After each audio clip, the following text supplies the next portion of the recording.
ಸತ್ಮಾಲಾ ಬಳಿ ಮುಂಡಕೈಗೆ ಹೋಗುವಂತಹ ಪ್ರದೇಶಕ್ಕೆ ನದಿಗೆ ಅಡ್ಡಲಾಗಿ ಕಟ್ತಾ ಇರುವಂತಹ ಟೆಂಪ್ರವರಿ ಸ್ಟೀಲ್ ಬ್ರಿಡ್ಜ್ ಏನು ನಿರ್ಮಾಣ ಕಾರ್ಯ ಇವಾಗ ಅಂತಿಮ ಘಟ್ಟಕ್ಕೆ ತಲುಪಿರುವಂಥದ್ದು. ಇಲ್ಲಿ ನೋಡಬಹುದಾಗಿದೆ ಮಿಲಿಟರಿ ಪಡೆ ಸಾಕಷ್ಟು ಕಷ್ಟಪಟ್ಟು ಈ ಬ್ರಿಡ್ಜ್ ನಿರ್ಮಾಣ ಕಾರ್ಯವನ್ನು ಮಾಡ್ತಾ ಇರುವಂಥದ್ದು. ನಾವು ಈ ಒಂದು ಮಳೆ ಚಳಿ ಇದರಲ್ಲೂ ಕೂಡ ಇಂತಹ ಟನ್ಗಟ್ಟಲೆ ತೂಕ ಭಯಾನಕ ತೂಕ ಇರುವಂತಹ ಇಂತಹ ಎಲ್ಲ ಬಿಮ್ಗಳನ್ನು ಇವನ್ನೆಲ್ಲವನ್ನು ಕೂಡ ಕೈಯಲ್ಲೇ ಎತ್ಕೊಂಡು ಹೋಗುವಂಥದ್ದು ಜೋಡಿಸುವಂಥದ್ದು ಇಂತಹ ಕಾರ್ಯ ಇದೆಯಲ್ಲ, ಇದು ನಿಜಕ್ಕೂ ಏನು ಯುದ್ಧೋಪಾದಿಯಲ್ಲಿ ಮಾಡ್ತಾ ಇರುವಂಥ ಕೆಲಸ ಅಂತಲೇ ಹೇಳ್ಬೋದು. ಯಾಕೆಂತ ಹೇಳಿದರೆ ಈ ಮಿಲಿಟ್ರಿಯವರು ಸದಾ ಯುದ್ಧಕ್ಕೆ ಸಜ್ಜರಾಗಿರ್ತಾರೆ.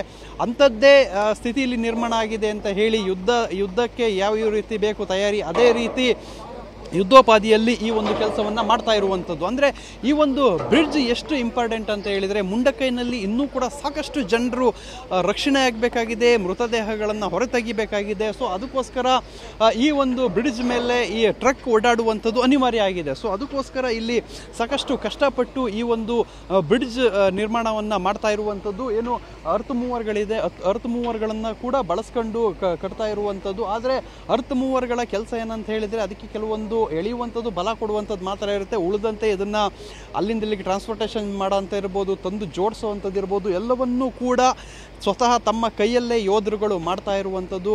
ಸೊ ಇಲ್ಲಿ ಸಾಕಷ್ಟು ಶ್ರಮವನ್ನು ಹಾಕಿ ರಕ್ಷಣಾ ಕಾರ್ಯಕ್ಕೆ ಮಿಲಿಟರಿ ಮುಂದಾಗಿರುವಂಥದ್ದು.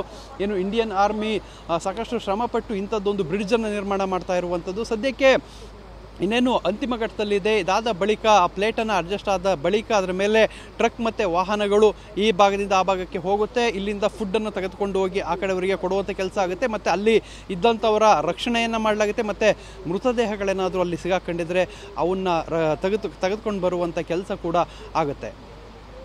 ಚೂರಲ್ಮರದಿಂದ ಕ್ಯಾಮ್ರಾಮನ್ ರಾಜೇಶ್ ಜೊತೆ ಪೃಥ್ವಿರಾಜ್ ಬೊಮ್ಮನಕೆರೆ, TV9 ಕೇರಳ.